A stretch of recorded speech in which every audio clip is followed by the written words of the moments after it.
fait et que la plupart de ces candidats sont les mêmes que l'on a observés pendant la présidentielle de 2018. Du coup, on se pose plusieurs questions. Et pour ouvrir ce débat, voilà, la première question que moi j'aimerais poser aux invités sur le plateau. Est-ce que vous êtes surpris que les candidatures qui se présentent cette année soient donc les mêmes que celles que l'on a retrouvées en 2018? Bernard Ouna.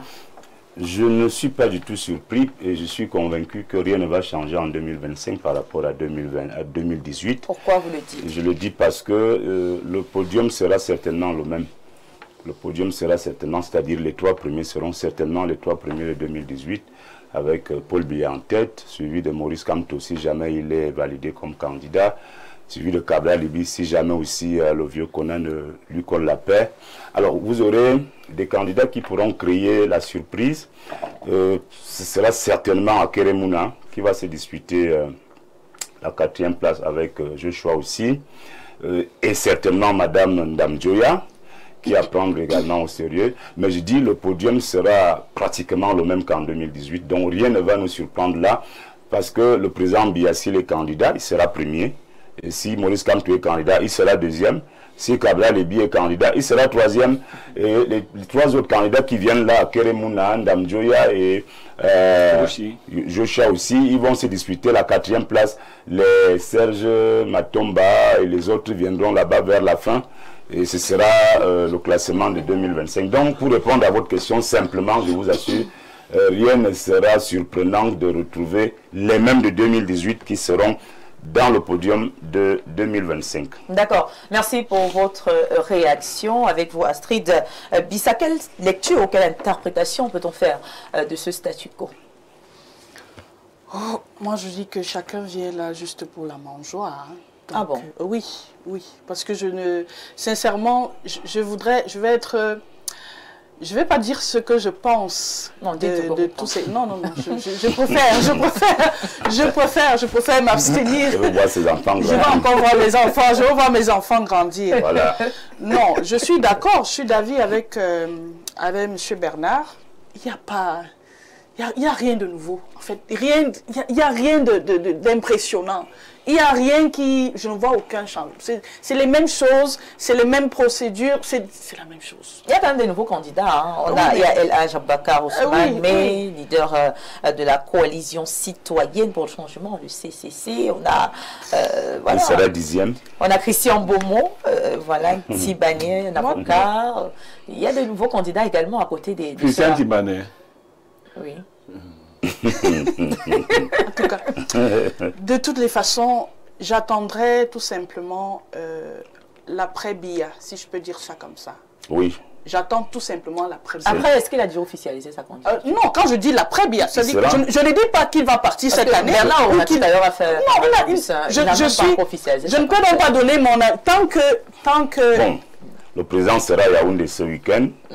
Vendredi pour inaugurer le palais des Verts Paul Biya à l'Assemblée nationale. Il sera là. Il part d'Ombomoka pour inaugurer ça. Certainement, il va repartir au village pour revenir le 15 mai pour assister au défilé. Et puis, en juin, il va convoquer le corps électoral. Mais entre-temps, donc, le RDPC va annoncer officiellement, va officialiser la candidature de son président national. Il sera candidat à l'élection présidentielle et je suis convaincu que, d'ailleurs même Bureau le sait, le président Biya ne peut pas, à son âge 92 ans, tenter le diable. Il ne peut pas aller à l'élection pour échouer. Donc le président ira à l'élection parce qu'il est sûr, il a déjà bien étudié le landerneau politique, il a bien compris ce qu'il y a lieu de faire et il va être élu, il va même être plébiscité. En 2018, c'était 71%. Il est possible qu'il fasse mieux que 71% parce qu'en réalité, les candidats qui suivront là, il y a quelque chose, je vous dis, là, il faut prendre ça au sérieux parce que il y a une manœuvre là qui marche, hein, c'est-à-dire que si Maurice Kamto et Cabral Libby ne sont pas candidats, vous voyez qui peut être deuxième ou troisième.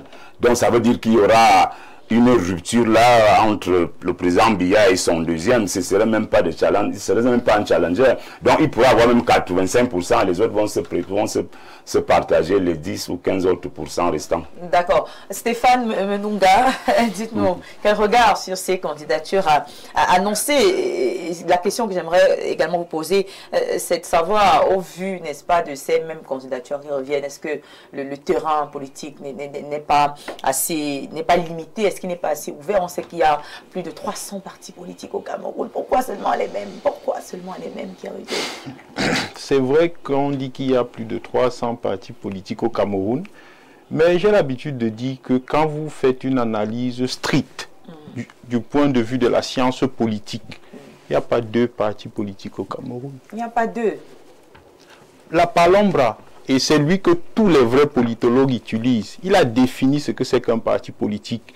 Et il y a 2 éléments clés pour parler de parti politique. 1, la représentation nationale. Ça veut dire qu'un parti politique doit être représenté sur toute l'étendue du territoire. C'est le premier élément qu'il donne. Le deuxième élément, il dit qu'un parti politique doit survivre à ses fondateurs. Ça veut dire que la vie du parti politique doit transcender la vie des fondateurs. Parce que même actuellement, on ne peut pas dire que le RDPC est un parti politique. Parce qu'on attend d'abord voir si le RDPC survivra à ses fondateurs. Parce qu'on a vu l'UNC ne pas survivre à ses fondateurs. Donc même actuellement, on ne peut pas encore dire que le RDPC est un parti politique. Et je vais poursuivre en disant que moi, je vais me cantonner sur 3 candidats. Parce que ce sont eux les plus intéressants, à savoir le président national du Rassemblement démocratique du peuple camerounais, qui est le RDPC, le président du MRC et le président du PCRN. Vous allez vous rendre compte qu'en réalité, ce qui différencie le RDPC de ces autres candidats, c'est qu'en réalité, on vous présente le RDPC, mais le RDPC est un ensemble de coalitions. Contrairement aux autres candidats que je viens de citer. Parce que derrière le RDPC, ce qu'on ne vous dit pas, il y a Bello Bouba Maïgari, il y a Tiroma, il y a Jean de Dieu Momo, même s'il a 5 militants. Les parce deux, que même là, ont quel poids politique? Les deux que tu as... Non, ils ont un poids politique. Va dans le nord. Ils ont un poids politique. Va dans le Ils nord. ont un poids politique. Mustafa. Ils ont un poids politique et ça se vérifie. Vous parlez de qui? Bello Bouba Maïgari a un poids politique. Ça l'a passé pour... Non, monsieur Bléo, je vous donne une information. L'UNDP appelle le RDPC le parti le plus représenté sur l'ensemble du territoire national. Bon, ça, même en termes d'élus locaux. C'est-à-dire les conseillers municipaux. J'arrive. Oui. Donc il n'y a pas comparaison avec quelques partis que ce soit. Quand vous avez un allié comme l'UNDP, et vous savez l'UNDP c'est le septentrion. Ça c'était avant l'UNDP, c'est la seule formation politique qui a un conseil régional. Il y a 10 conseils régionaux au Cameroun. Le RDPC en a 9. Et l'UNDP est le seul parti qui en a un. Je te fais comprendre que c'est avant l'arrivée d'Aboubacar Ousmane Mé. D'accord. Peut-être vous ne faites pas attention à ce qui est en train d'arriver. On va permettre à ces gamins candidats. Je vais donc suivre mon analyse, parce que moi je fais l'analyse sur la base des faits. Allez-y. Tiroma, sur le plan de, j'ai envie de dire quoi, des élus, on a les preuves concrètes. Bello Bouba Maïgari, on a des preuves concrètes. Donc je dis donc que le RDPC en réalité c'est un ensemble de coalitions qui se cachent derrière le RDPC. Or, vous allez observer quoi? Le président national du MRC va certainement faire un bon score aux élections présidentielles, ainsi que l'honorable Cabral Libi. Mais je vous assure que si ils avaient pu créer une coalition aussi, on serait capable d'aller à une élection où le RDPC serait capable de perdre. Et je vais poursuivre en disant que dans un état sérieux, la question de la candidature de l'honorable Cabral Libi ne devrait pas se poser parce que la justice a déjà tranché. Tout à fait. Et il faudrait qu'on arrête ça, de vouloir faire croire aux gens que ce serait le MINAT qui décide de la candidature des gens au Cameroun. Quand la justice a parlé dans un pays, on se tait. Est-ce qu'on respecte la justice au Cameroun? C'est pour ça que j'ai dit dans un état sérieux. La question de la candidature de l'honorable Cabral Libi ne devrait pas se poser parce que la justice a déjà tranché. La question de la candidature aussi du professeur Maurice Kamto, parce que la loi n'est pas en train de vous dire que Kamto ne peut pas être candidat. Mais la loi vous dit, le code électoral article 121, que pour que Maurice Kamto soit candidat avec le MRC, voici ce qu'il doit faire. Et même s'il ne peut pas le faire avec le MRC, il peut être candidat avec un autre parti politique. Donc, se jeter rapidement, j'ai envie de dire quoi, en conjecture, et dire que, et mettre des points d'interrogation sur la candidature du professeur Maurice Kamto, j'ai envie de dire que c'est quand même mettre la charrue avant les bœufs. Donc moi, ce que je dis à ces deux candidats-là, c'est de voir dans la mesure du possible comment ils peuvent créer une alliance, question de créer un contre-système face au RDPC, déjà, qui sur le plan administratif bénéficie des faveurs de l'administration, ça il faut le dire ici, qui réussit quand même à redistribuer les postes à ceux qui les soutiennent, par exemple dans le Septentrion et dans beaucoup d'autres localités. Et face à ça, donc, il faut réussir à créer aussi, j'ai envie de dire quoi, un mouvement qui va vous permettre, un, d'avoir pratiquement les mêmes ressources, deux, d'avoir pratiquement aussi le même potentiel humain, parce qu'on ne le dit pas souvent assez. Un parti politique, pour quand vous votez, il faudrait qu'on vous connaisse. Merci, on va passer la parole au Oui, je vais sortir par là. Pour voter dans une localité, il faudrait qu'on vous connaisse. Et vous allez vous rendre compte qu'il y a des localités ici au Cameroun où on ne connaît pas certains opposants et ça pose un problème fondamental. Vous voyez donc que l'union fera la force et ça pourrait leur permettre justement d'arriver dans les localités où ils ne sont pas connus. Magnifique, merci beaucoup. Alors, au vu de tout ce qui est dit sur ce plateau, Pierre Blériot-Niémec, est-ce que l'on ne pourrait pas déjà, on va dire, imaginer les mêmes issues, comme l'a dit Bernard Orona tout à l'heure, c'est-à-dire Paul Biya comme vainqueur, comme en 2018? Non, s'il y a une élection libre et transparente au Cameroun, Paul Biya n'a pas beaucoup de chances de la gagner. Il faut être honnête, n'a pas beaucoup de chances de la gagner. Le RDPC travaille sur un sommier politique de moins de 3 millions de personnes, 2,5 millions par là. Et avec les tripatouillages, ils ont souvent réussi à donner moins de 2,5 millions au président. On a des candidats qui s'annoncent et qui peuvent devenir très sérieux. Vous savez, par 2 fois déjà, le candidat Akere Mouna est venu. À la dernière élection, il s'est rétracté à la dernière minute pour céder sa place au professeur Maurice Kamto. Même s'il ne l'a pas fait comme il aurait dû le faire, c'est-à-dire suffisamment à temps, de telle sorte que l'ECAM, Elections, a mis les bulletins d'Akere Mouna. Donc ça a fait un peu désordre. Si on propose à Maurice Kamto de lui retourner la politesse, les gens du MRC vont crier, non, vraiment, faut pas. Alors, pourquoi on ne ferait pas ça? C'est-à-dire proposer déjà à Maurice Kamto de retourner à Akere Mouna la politesse que Akere lui a faite en 2018. Il y a la politesse en politique. Bon, oui, il y a on doit être gentleman. Parce qu'Akere Mouna, de mon point de vue, présente un certain nombre de garanties pour une élection comme celle-ci. Je ne suis pas dans l'âge, mais moi je pense que celui qui va succéder directement à Biya devra travailler dans une sorte de préparation d'un vrai candidat. Le système actuel nous a empêchés de voir des vrais candidats. Il faut aller vers une idée d'un candidat de transition.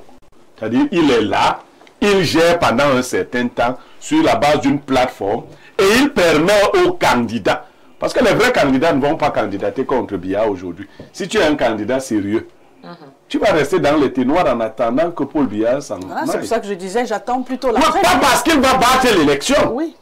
Mais c'est parce qu'il ne va pas laisser qu'on le batte. Vous comprenez? Il ne peut pas laisser qu'on le batte. Ça, c'est... S'il pouvait laisser... Moi, j'ai dit que même Bernard, on peut battre Paul Biya.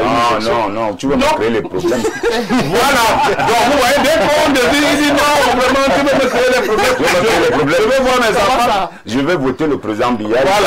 Voilà. Donc, il y a même certains ministres qui seraient prêts à aller prendre des partis politiques pour le challenger et le battre. Mais bon, si tu essayes maintenant... Tu connais un ministre qui est populaire jusqu'à battre Biya. Oui. Je ne veux pas citer des noms. Si je cite le nom, je vais griller. Non, mais moi-même quand je vois le gouvernement... Là, non, je connais des ministres qui sont plus populaires que Biya. Dans leur département, dans leur arrondissement. Oui, nationalement. Les Camerounais ne sont pas fous. Ils savent que certains ministres sont obligés de se cacher dans les ténoirs. Mais j'en connais qui, si on pouvait leur laisser la possibilité, ils le battraient à plate couture. Déjà parce qu'ils ont encore l'énergie. Mais s'ils se déclarent là, ils ne vont même pas atteindre le mois de mai. C'est-à-dire, si tu dis aujourd'hui que je suis candidat, Mais qui arrive là, et Joachim, tu s'en as payé les frais.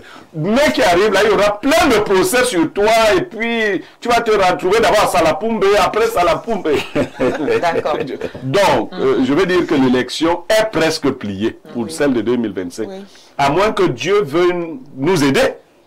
En faisant quoi? Non, Dieu peut nous aider. Dieu peut nous aider. Rien n'est impossible. Il faut donc prier, il faut beaucoup prier. Dieu peut nous aider. En 2025, Dieu peut nous aider. Le pape François. Oui. Dieu peut nous aider. Vous ne parlez pas du pape François, mais Dieu peut nous aider. Oui. En tout cas, je suis beaucoup. Prenons quelques réactions si vous voulez bien. Alors bonjour, charmante Viviane André, à tout un costaud panel. La justice n'a jamais rendu une décision de justice qui déchoit Robert Okona, ce dernier a d'ailleurs tenu son congrès. Or, Cabral, sans congrès, n'a même pas encore été désigné candidat. La décision de justice au civil visait à empêcher le congrès de Kona.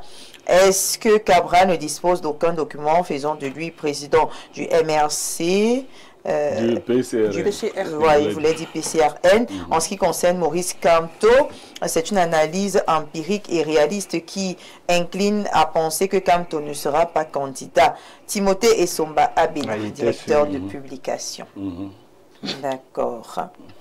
Alors, on va prendre notre réaction par ici. Bon début de semaine à vous. Bonne fête de Pâques. Voilà, qu'est-ce qu'il dit? Madame Viviane Andrea Bessala, la plus suspendue des journalistes, Rezouk Miel. Concernant le thème, je dirais qu'il n'y a pas de grands changements sur la liste des candidats, mais il faut que nous, en tant que citoyens, misions plus sur le programme, sur leur programme politique que sur leur personnalité. Nous devrions donc faire confiance aux acteurs qui ont des projets de développement durable, à des acteurs qui peuvent apporter le changement et non le contraire. Christian Henry, depuis quoi? Quand quelqu'un va arriver là, il instaure le tribalisme, vous allez dire que le projet disait quoi? Ça n'existe que pas chez nous. On doit regarder la personne qui incarne le projet. Oui. Les autres choses, ça, c'est les racontables des Blancs là-bas. D'accord. Prenons encore ce message. Bonjour, Espace Minéa à son ébullition panel. Pour ma part, je crois que pour être candidat à l'élection présidentielle, ce n'est pas le qui veut, mais c'est le qui peut. Donc les choses seront les mêmes, parce que ce sont les mêmes qui restent actifs politiquement parlant de ces 7 dernières années. Mon combat est pour 2032. Ma soeur Viviane, s'il te plaît, donne-moi le numéro du grand frère Blériot. Merci. Alors, bonjour Viviane Andrea, je viens rappeler à M. Orona que le RDPC n'est pas un parti politique.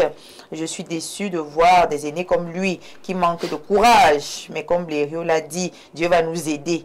Gonobilois, Pierre... Il manque de courage pour candidater contre Paul Biya. Vraiment, est-ce que moi j'ai cette étoffe-là? Je vais trouver 30 millions ou pour aller... On va te donner. Vous allez me donner? Oui, on va te donner. Mais dis-nous, d'abord, par m'offrir une voiture, parce que c'est temps-ci. Vraiment, nous on a d'autres problèmes de survie. Les affaires d'être candidat là, c'est vraiment pas. Surtout que tu n'es pas sûr d'être remboursé. C'est ça même le problème. Je ne serai jamais remboursé. Alors pour avoir 1%, ce sera difficile. Alors bonjour à toi, très belle tenue, joyeuse fête de Pâques, merci. Je crois que Kamto roule pour certains membres du RDPC. Sinon, comment comprendre qu'une personne qui revendique une victoire présidentielle décide de ne pas aller au municipal? Il avait cru que le lion allait... voilà, d'après leur plan machiavélique, pour eux, le lion est plus que debout. Maintenant, il cherche partout à forcer la loi qu'il a lui-même validée. Maintenant, ses complices tapis dans l'ombre ont compris qu'il faut absolument B aux élections. Cabral sera aussi recalé. Bon. Ok. Je pense dernier message avant de poursuivre avec des questions sur le plateau. Bonjour au panel et au ministre Atanganji. Il est là. Je ne comprends pas. Peut-être la suite nous permettra de comprendre.